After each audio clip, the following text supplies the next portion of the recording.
est simplement au rétablissement de la vérité sur des accusations et une condamnation injuste.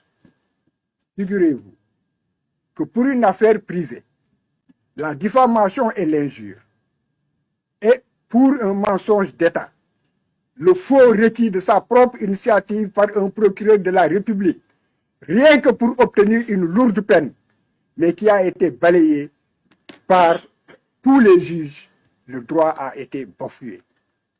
Le citoyen Sonko a subi et vécu les violations les plus honteuses de l'histoire de la justice, avec des comparutions forcées, manu militari, des attentats à sa vie, des voies de recours abusives de la partie civile et du procureur de la République, des décisions violant les droits de la défense et le droit à un procès équitable, les appels du parquet et de la partie civile, l'on s'en souvient, la programmation du dossier alors que les délais d'appel n'avaient pas encore été épuisés, l'on s'en souvient encore comme si c'était il y a quelques secondes.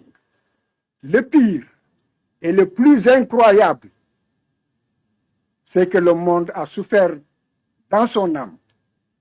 C'est le refus de la Cour suprême d'examiner le recours en inconstitutionnalité des lois qui ont condamné Ousmane Sonko au mépris d'une bonne administration de la justice et au mépris de l'intérêt général. Nous n'oublierons pas aussi le Conseil constitutionnel qui s'était fébrilement débrouillé pour se faire remettre la décision de la Cour suprême qui n'était pas encore définitive, rien que pour invalider la candidature d'un citoyen. La commande politique devait être honteusement exécutée par tous, chacun à son poste. Elle fut exécutée froidement. Malgré que le jeune policier Adrame Sarr de la DIC, pour la traque de la vérité, a eu à demander si effectivement ce rapport existait ou n'existait pas. Il s'était heurté aussi à un mensonge d'État organisé.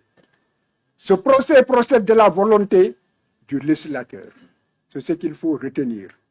Une volonté de corriger des erreurs judiciaires pour rétablir une vérité historique ignorée par des juges, pour obtenir aussi l'annulation d'une déclaration de culpabilité et une condamnation, pour obtenir la réhabilitation des